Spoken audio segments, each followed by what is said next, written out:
అందరికీ నమస్కారం. మన అరుణాచల్ శివ యూట్యూబ్ ఛానల్‌కు స్వాగతం. ముందుగా మన ఛానల్‌ను ప్రోత్సహించినందుకు మీ అందరికీ హృదయపూర్వక ధన్యవాదాలు. ప్రతి వీడియో చివర నేను అడిగే ప్రశ్నకు మీకు సమాధానం తెలిస్తే దయచేసి కామెంట్ బాక్స్‌లో టైప్ చేయండి. ఈరోజు మనం తెలుసుకోబోయేది బ్రహ్మ మానస పుత్రుల్లో ఇద్దరు గొప్ప మహర్షులు మరీచి మహర్షి ఇంకా క్రతు మహర్షి గురించి.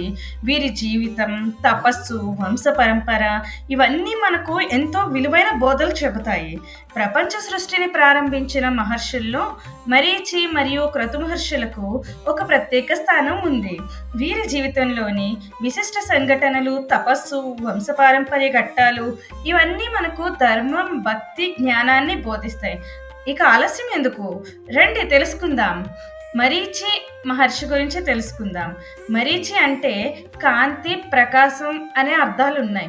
ఇతడు బ్రహ్మదేవుని మనస్సు నుండి పుట్టినవాడు కాబట్టి బ్రహ్మ మానస పుత్రుడు అంటారు. సప్తఋషుల్లో మొదటివాడిగా పేరు పొందాడు. మరీచి మహర్షి సృష్టి విధానాన్ని ప్రత్యక్షంగా బ్రహ్మదేవుడి నుండి స్వీకరించి ప్రపంచానికి తెలిపాడు. ఆయన భార్యలు కాల ఇంకా ధర్మవ్రతులు.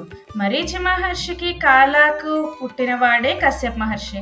ఆయన ద్వారానే దేవతలు, గంధర్వులు, రాక్షసులు, మనుషులు, సర్పాలు, జంతువులు ఇలా అన్ని జీవజాతులు ఉద్భవించాయి. అందుకే మరీచి మహర్షికి సృష్టిలో ఒక ప్రత్యేక స్థానం ఉంది. ఆయన జ్ఞానం, ఆయన తపస్సు, ఆయన సంతానంతో ఈ జగత్తు మొత్తం నిండిపోయింది. ఒకసారి మరీచి మహర్షి తన భార్య ధర్మవ్రతను పాదాలు కడగమన్నాడు. అయితే ఆ సమయంలో ఆమె మనస్సు బ్రహ్మ పూజలో లీనమై ఉండడం వల్ల భర్త ఆజ్ఞను మర్చిపోయింది. అందుకు మరీచి మహర్షికి మాత్రం చాలా కోపం వచ్చింది. ఆమెను రాలిపోయే శిలగా మారిపోమని శపించాడు. అయినా ధర్మవ్రత తన భక్తిని విడిచిపెట్టకుండా నిరంతరం తపస్సు చేస్తూ ఉండగా శ్రీ మహావిష్ణువు ప్రత్యక్షమై ఇలా చెప్పాడు: నీవు శపించబడిన ఆ రాయి ఇకపై దేవశిలగా పూజించబడుతుంది. భవిష్యత్తులో సమస్త దేవతలు ఆ శిలలోనే నివసిస్తారు అని మరీచి మహర్షికి, ధర్మవ్రతకు చెప్పారు. దీని ద్వారా మనకు తెలిసింది ఏమిటి? భక్తి మరియు ధర్మం ఉంటే శాపాన్ని కూడా ఆశీర్వాదంగా మార్చుకోవచ్చు. అలాగే మరీచి మహర్షి వేదజ్ఞానంలో గొప్ప పండితుడు. బ్రహ్మ పూజల్లో ప్రధాన పూజారి, వేదపారాయణకర్తగా కూడా వ్యవహరించాడు. అలాగే మనం అందరికీ ధ్రువుడు గురించి తెలుసు కదా. ధ్రువుడు చిన్న వయసులోనే తన తల్లి సునీతి మాటలతో ప్రేరేపించబడి భగవంతుడి దర్శనం కోసం అరణ్యంలోకి వెళ్ళాడని తెలుసు కదా. తపస్సు ఎలా చేయాలో, ఏ మంత్రాలు జపించాలో, ఏ నియమాలు పాటించాలో తెలియక చాలా అయోమయంలో ఉన్న పరిస్థితుల్లో మరీచి మహర్షి అతనికి దారి చూపించారు. అది ఎలా అంటే ధ్రువుడి సంకల్పం ఎంత దృఢమో గుర్తించి ఆయనకు తపస్సు చేసే విధానం చెప్పి ఓం నమో భగవతే వాసుదేవాయ అనే మహామంత్రాన్ని ఎలా జపించాలో సూచించారు. అలాగే ఆహార నియమాలు, ధ్యాన పద్ధతి, వాయువుని కంట్రోల్ చేసే స్థితి వరకు ఆయన వివరించారు. దీంతో ధ్రువుడు 5 ఏళ్ల వయసులోనే కఠిన తపస్సు చేసి నారాయణుడిని సాక్షాత్కరింప చేసుకుని ధ్రువ నక్షత్ర స్థానం పొందాడు. అంటే మరీచి మహర్షి మార్గదర్శక గురువుగా ధ్రువుడి విజయానికి బాటలేశాడన్నమాట. అలాగే పుష్కర మహోత్సవ కాలంలో నదుల తీరాలలో బ్రహ్మచర్యం పాటించే భక్తులు తమ ఆచరణకు మార్గదర్శకుడుగా మరీచి మహర్షిని ఆరాధిస్తారు. అంటే మీకే అర్థమవుతుంది, ఆ సమయంలో బ్రహ్మచర్య వ్రతాన్ని పాటించే వారికి కూడా మరీచి మహర్షిని గురువుగా పూజించబడతాడు. అందుకే మరీచి మహర్షి కేవలం ఋషి మాత్రమే కాదు, భక్తులకు ఆచార్యుడు, ధర్మ మార్గం చూపే శాశ్వత దీపం. ఆయన పేరులోనే అర్థం ఉంది, కాంతి అని, అదే దీపం. ఇలా మరీచి మహర్షి జ్ఞానం, ధర్మం, సృష్టి, శక్తికి ప్రతీకగా నిలిచాడు. ఇంతవరకు ఈ వీడియో మీరు చూసారంటే మీకు ఎంతో కొంత ఇన్ఫర్మేషన్ వచ్చిందనే అనిపిస్తుంది. కాబట్టి మీకు ఈ వీడియో వర్త్ అనిపిస్తే మీ ఫ్రెండ్స్ అండ్ ఫ్యామిలీ మెంబర్స్కి షేర్ చేసి సబ్స్క్రైబ్ చేసుకోండి. ఇప్పుడు మనం క్రతు మహర్షి గురించి తెలుసుకుందాం. క్రతు మహర్షి కూడా బ్రహ్మ మానసపుత్రుడే. సప్తఋషుల్లో ఆయనకు కూడా విశేష గౌరవం ఉంది. ఒకసారి దేవతలు, అసురుల మధ్య పెద్ద యుద్ధం జరిగింది. అప్పుడు దేవతలు శక్తిలేమితో బలహీనపడ్డారు. అప్పుడు క్రతు మహర్షి తన యజ్ఞఫలాన్ని దేవతలకు ఇచ్చాడు. ఆ యజ్ఞశక్తితో దేవతలు బలవంతులై దానవులను జయించారు. దీనివల్ల ఆయనకు దేవతలకు రక్షకుడు అనే పేరు వచ్చింది. ఆయన వంశంలో పుట్టిన వారిలో అనేక మంది మునులు, ఋషులు, ఋత్విజులు ప్రపంచానికి ధర్మాన్ని, జ్ఞానాన్ని బోధించారు. క్రతు మహర్షి పేరు మీదే యజ్ఞానికి క్రతు యజ్ఞం అనే పేరు వచ్చింది. క్రతు మహర్షి పుట్టించిన వారు వాలకిల్లులు.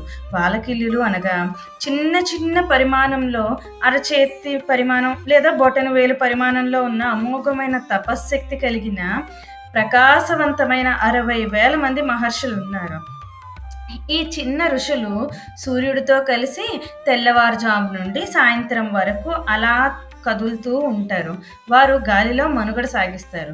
కాబట్టి వాలకిల్లులు భూమికి లేదా వాతావరణానికి కట్టుబడి ఉన్న దృగ్విషయానికి ఒక రూపకం కావచ్చు అని కొన్ని పురాణాలు చెప్తున్నాయి.